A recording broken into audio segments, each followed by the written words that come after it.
Assalamualaikum warahmatullahi wabarakatuh. Selamat pagi, siang, sore, dan malam untuk semuanya yang sedang mendengarkan podcast ini. Hello everyone, bersama saya Rizkyatun Aulia, mahasiswi semester 6 Tadris Bahasa Inggris UIN Samarinda yang bisa kalian panggil Sahabat Atun. Sekarang kita kembali di podcast Pesona UIN Samarinda edisi 23 Mei 2021. Di era pandemi seperti ini, Atun berharap semoga sahabat pesona bisa sehat selalu dan beraktivitas seperti biasa dengan tetap menerapkan protokol kesehatan seperti selalu menggunakan masker dan rutin mencuci tangan dengan air mengalir dan sabun atau menggunakan hand sanitizer. Juga jangan lupa support imun tubuh melalui makanan yang sehat dan bergizi, serta olahraga teratur agar selain sehat, kita juga terhindar dari penyakit. Amin ya rabbal alamin. Sebelumnya saya ingin mengucapkan mohon maaf lahir dan batin untuk semuanya. Oke, sahabat pesona, hari ini kita akan ngobrol bareng soal strategi broadcasting menggunakan aplikasi media dengan dua narasumber kita yang hebat hari ini. Sebelumnya silakan memperkenalkan diri dulu ya. Yang pertama ada sahabat Nonik. Hai Nonik. Hai, perkenalkan saya Nonik Aryani. Saya mahasiswi semester 6 di IAIN Samarinda. Oke, itu aja kayaknya ya. Oke, next. Oke, terima kasih banyak sahabat Nonik. Dan yang kedua ada sahabat Ilin. Halo Ilin. Halo, perkenalkan ya, nama saya Ilin Aurel Aklani. Sama seperti saudara Atun, saya kuliah prodi Tadris Bahasa Inggris dan alhamdulillah sekarang sudah semester 6. Dan sama juga kayak Atun dan Nonik di IAIN Samarinda. Terima kasih. Oke, sebelumnya terima kasih banyak nih sudah meluangkan waktu untuk ngobrol sama sahabat pesona nih di sela-sela padatnya jadwal kuliah online. Dan juga how's life today guys? Is it good for you both or something? Mungkin ada kejadian unik kali ya di hari ini atau yang kemarin-kemarin untuk bisa diceritakan sedikit. Dimulai dari Ilin kali dulu ya. Oke, kalau untuk kejadian unik hari ini ada sih. Jadi hari ini tadi sempat jalan-jalan sore gitu kan ke daerah Lapangan Merdeka kalau di Balikpapan. Dan ini tuh pertama kalinya saya nyobain yang namanya crepes. Mungkin teman-teman udah ada yang tahu atau kalau yang belum tahu.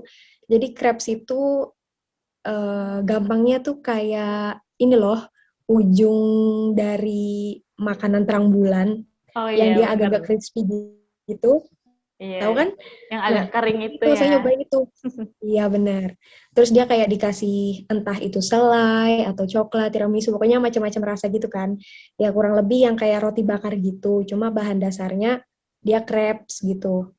Dan sebelumnya pernah lihat sih di postingan Instagramnya Balikpapan gitu kan.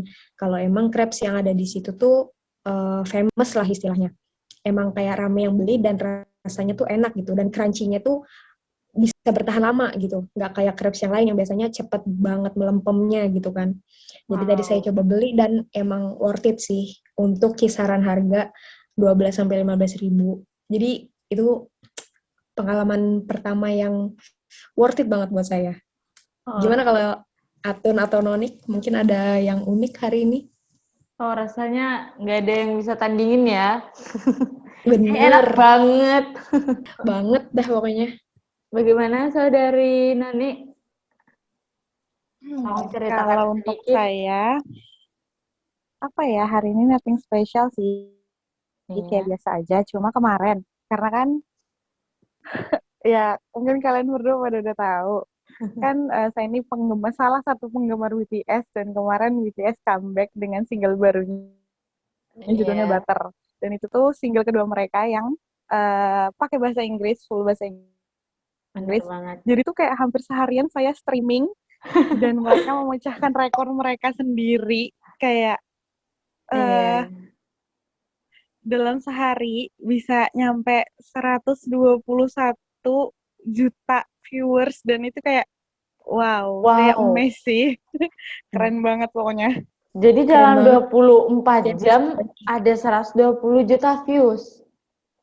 Gila, keren banget. 120 jutaan. Ih, keren banget sih. Kayaknya pencapaiannya BTS banggain banget, membanggakan banget ya buat para ARMY juga. Banget. Itu sih ya, Congratulations. bener, congratulations. Dan juga ini patut diapresiasi sih. Jadi istilahnya BTS bisa sampai ke top charts, bahkan internasional itu kan juga berkat Iya. ARMY kayak saudara Nonik gitu kan, yang Iya. saking Bener banyaknya banget. menyebar di seluruh dunia gitu kan, sampai ya bisa kayak gitu, dalam 24 jam udah berapa juta viewers atau listener gitu kan.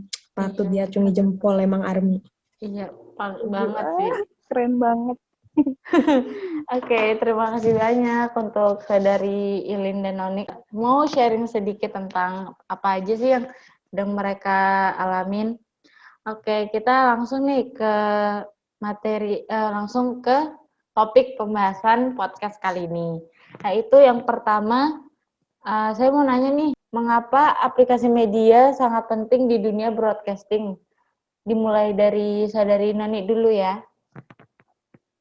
Oke, jadi menurut saya itu tuh penting banget broadcasting lewat aplikasi media karena kan secara sosial media zaman sekarang itu kayak wadah yang paling tepat dan paling cepat gitu ya menyebar informasinya. Jadi Benar. tuh informasi yang kita sampaikan bisa semua orang bisa tahu lewat aplikasi media itu kayak YouTube, Spotify. Jadi kita bisa nggak melulu harus di radio dan kita bisa bikin podcast kayak sekarang ini dan orang-orang bisa dengar gitu dan orang-orang juga bisa tahu informasinya gitu sih menurut saya dan ya itu penting banget gitu. Oke, berarti kayak semacam siapa sih yang zaman sekarang tuh nggak tahu gitu kan, yang HP namanya. Pasti setiap orang tuh punya aplikasi media, minimal pasti YouTube gitu kan. Jadi bener banget sih, penting banget. Benar banget. Makanya itu kenapa penting banget aplikasi media di dunia broadcasting. Selanjutnya ada saudari Ilin nih, kenapa menurut saudari Ilin aplikasi media itu sangat penting di dunia broadcast? Oke, jawaban dari Kanoni tadi udah bagus juga sih ya. Tapi kalau menurut saya pribadi, jadi alasan kenapa broadcasting dalam aplikasi media itu penting, itu sebenarnya bukan mengacu kepada aplikasi medianya, tapi kita mengacu kepada zamannya.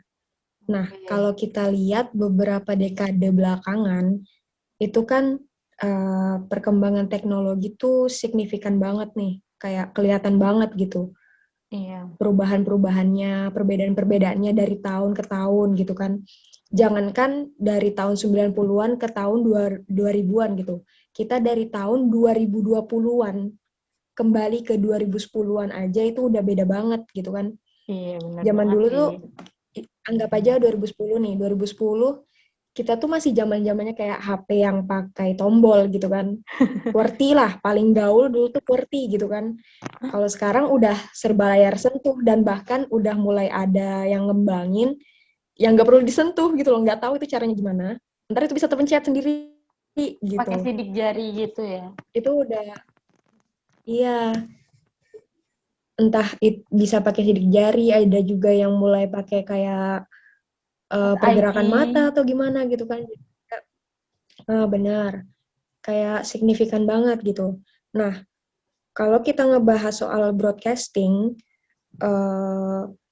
dan kenapa aplikasi media itu penting untuk broadcasting, jadi kembali ke statement awal saya tadi, itu karena zaman. Karena di zaman sekarang yang ramai sekali digunakan itu aplikasi media, berhubung kita sudah punya teknologi yang mumpuni. Kalau misalkan kita kembali ke tahun sekitar mungkin awal 1900, itu zaman dimana koran atau mungkin radio sudah ada pada zaman itu, saya juga kurang tahu. Itu mereka fokusnya di situ. Koran benar-benar dimanfaatin semaksimal mungkin gitu kan. Ya mungkin kalau misalkan dibandingkan dengan yang sekarang, koran itu aplikasi medianya pada zaman dulu gitu. Nah, kita menyesuaikan zaman aja gitu. Nah, karena aplikasi media adalah media yang kita gunakan di zaman sekarang, di zaman ketika hampir semua orang udah tahu teknologinya, maka itu menjadi penting. Karena sasaran dari broadcasting yaitu persebaran informasi gitu.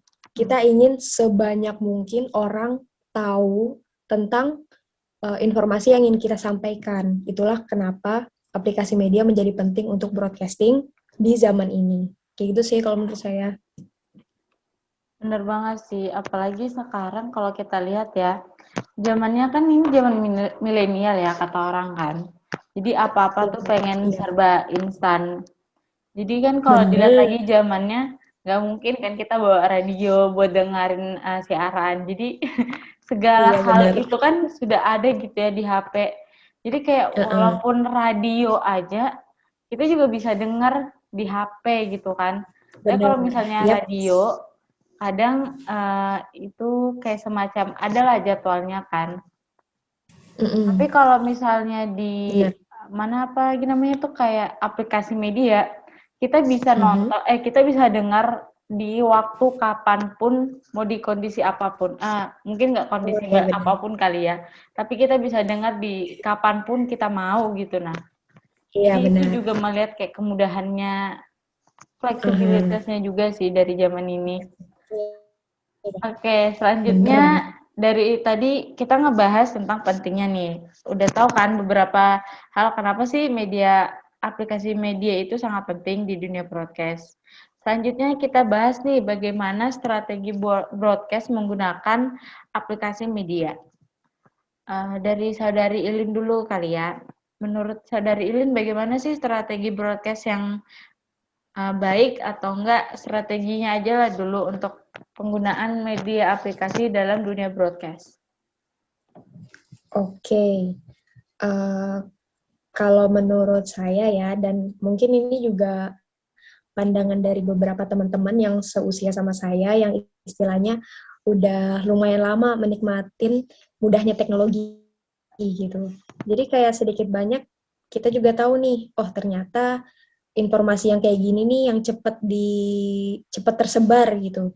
Entah itu dari postingannya di sharing atau dari mulut ke mulut juga bisa gitu kan. Tapi kebanyakan mayoritas itu memang dari postingan di aplikasi medianya gitu.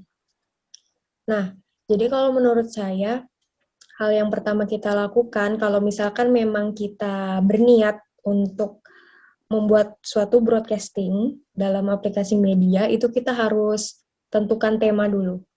Tentukan tema, jadi hal apa yang mau kita broadcastingkan gitu. Nah, nantinya kalau misalkan kita udah tahu tema apa yang mau kita jadikan dasar dari broadcasting kita, kemudian kita cari tahu lagi, kira-kira tema yang akan kita angkat ini cocoknya dengan audiens yang usianya berapa sampai berapa, kayak gitu. Karena udah jelas lah ya, kita tahu kalau ada perbedaan selera di perbedaan usia juga, kayak gitu kan. Kayak misalkan kita sebagai anak kuliahan pengennya tuh denger ya tentang mungkin materi-materi perkuliahan atau tips-tips bagaimana mengerjakan skripsi atau tips-tips bagaimana menjalani sidang skripsi, hal-hal yang bersangkutan kayak gitu. Terus kalau misalkan anak kecil ya lagu-lagu yang nadanya itu gampang mereka ingat atau yang gampang mereka ikuti kayak gitu. Jadi itu penting banget untuk menemukan tema dan mengetahui tema yang ini tuh cocok untuk range usia berapa. Itu hal pertama yang harus kita lakukan. Nah, kemudian yang kedua lanjut kita survei lagi kira-kira platform mana yang bagus digunakan untuk tema broadcasting yang udah kita siapin sebelumnya. Jadi kayak kita nggak bisa sangka lah ya, memang ada usia-usia tertentu yang menggunakan aplikasi tertentu. Walaupun sebenarnya aplikasi media itu kan bisa diakses sama orang umur berapapun gitu kan. Kecuali mungkin ada aplikasi yang ngebatasin minimal usia, mungkin karena ada konten dewasa atau konten kekerasan kayak gitu kan. Nah, jadi kayak misalkan untuk di Indonesia itu Facebook kan biasanya dimainin sama masyarakat yang usianya dari sekitar 30-an, 40-an ke atas gitu kan kalau untuk sekarang. Walaupun sebenarnya masih ada juga yang di bawah itu main Facebook juga gitu. Nah, jadi kita tahu nih, oh berarti kemungkinan besar sasaran yang kita dapat di Facebook itu berarti orang-orang yang berusia 30 sampai 40 atau ke atas kayak gitu. Nah, jadi dari situ kita bisa tahu, oh berarti nggak cocok nih, misalkan kita pengen yang skripsi-skripsi gitu kan, broadcastingnya. Berarti tema ini nggak cocok nih kalau misalkan kita taruh di Facebook. Berarti kita survei lagi yang lain, aplikasi apa yang sekiranya banyak masyarakat usia kuliahan main di aplikasi tersebut. Kayak gitu. Nah, terus nanti kalau misalkan kita udah dapet nih, oh kita bakal pakai aplikasi ini dengan tema ini dan sasaran kita usia segini sampai segini, gini udah komplit nih.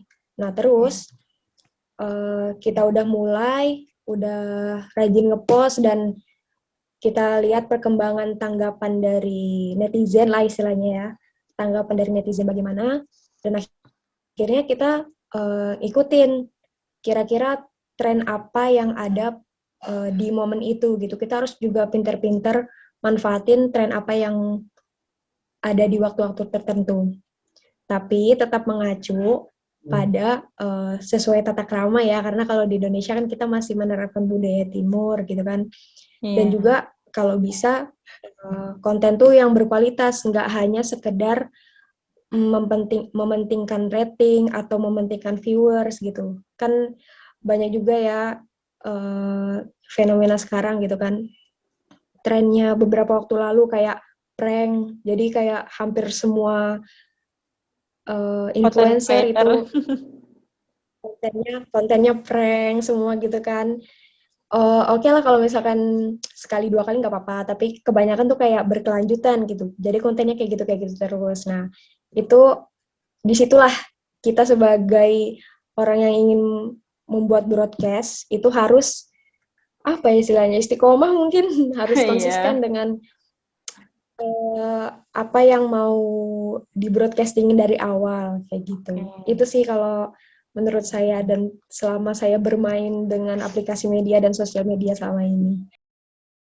Oke, itu tadi jawaban dari Saudari Ilin. Terima kasih banyak atas jawabannya. Nah, selanjutnya nih ada Saudari Nanik. Nah, bagaimana strategi broadcasting menggunakan aplikasi media menurut Noni? Kalau menurut saya sebenarnya kalau untuk strategi kurang lebih sama yang disampaikan Saudari Ilin tadi, kayak konten apa nih yang mau kita sampaikan gitu. Terus tuh target, maksudnya orang-orang siapa aja nih yang bakal dengerin gitu. Terus tuh kalau untuk di zaman sekarang ya, karena kan kayak kita ada YouTube, ada Spotify dan yang lain-lain, itu kan kita butuh skill editing ya. Jadinya tuh menurut saya itu penting juga tuh skill editingnya, aplikasi yang dipakai, itu kan menunjang banget ya sama apa yang bakal kita sampaikan nanti, video kah atau audio kah gitu. Kayak contohnya aja gini nih, kayak BTS tadi itu. Dia kan mau nge-broadcast music videonya mereka tuh. Nah, mereka tuh tahu nih, kalau YouTube kan semua range usia kayaknya bakal masuk sih. Jadi mereka upload nih di situ dengan ada premiernya. Jadi tuh kayak semua orang pasti bakal nonton. Dan views-nya langsung kayak boom gitu, kayak semua pada bakal nonton gitu. Gitu sih menurut saya. Jadi kurang lebih sama yang tadi Saudari Ilin bilang, kayak konten yang menarik, terus itu target siapa aja yang bakal ngedengerin, terus itu aplikasi editingnya, skill editingnya, gitu sih menurut saya. Oke, terima kasih banyak Saudari Nonik. Jadi kalau dirangkum dari jawaban para narasumber nih, jadi kayak saya ambil tiga hal. Yang pertama itu ngeliat dulu nih temanya atau enggak kayak semacam kontennya mau diisi apa sih. Mungkin kalau yang tadi Saudari Ilin kan ngasih contoh tentang mungkin skripsi ataupun mungkin kayak bisa aja tentang hal K-pop yang seperti Saudari Nonik bilang. Yang kedua kita ngelihat dari targetnya mau yang umur mungkin kisaran dari 20 sampai 30 atau mungkin anak-anak atau mungkin yang lagi rame banget nih kemarin itu soal tentang kesehatan mental. Dan kesehatan mental ini kebanyakan dari range-nya dari 20 sampai ke 35-an lah. Orang-orang yang mungkin lagi di quarter life crisis kali ya. Jadi itu yang kedua, dan yang terakhir itu tentang skill editing yang tadi saudari Nonik bilang.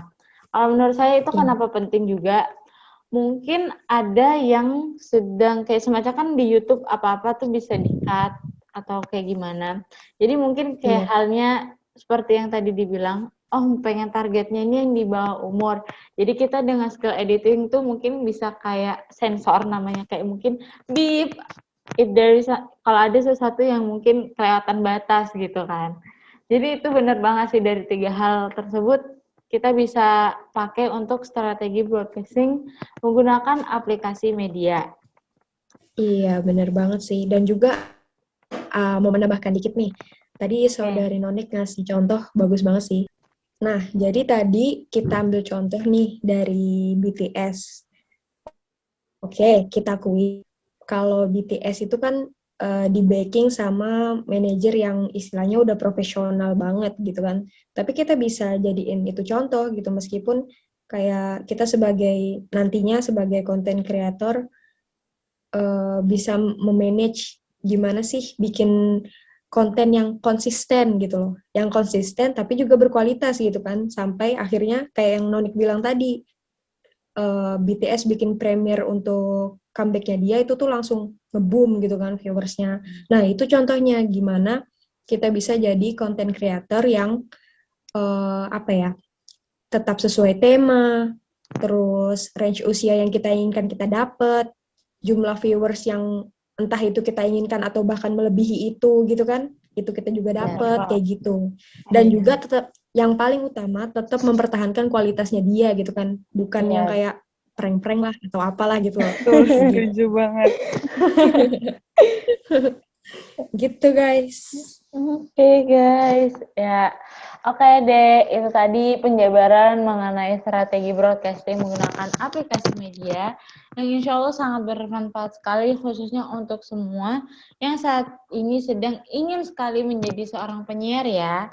Oke deh sahabat podcast, dengan berakhirnya bahasan kita hari ini, maka berakhir pula kebersamaan kita. Dengan ini semoga pembahasan tadi menambah wawasan kita semua dan juga bermanfaat. Dan terima kasih kepada sahabat Ilin dan Nonik selaku narasumber luar biasa kita kali ini. Sekian dari saya, Rizkyatan Aulia, pamit undur diri. Assalamualaikum warahmatullahi wabarakatuh. Waalaikumsalam warahmatullahi wabarakatuh. Terima kasih saudari Atun, saudari Ilin. Terima kasih banyak. Terima kasih juga semuanya.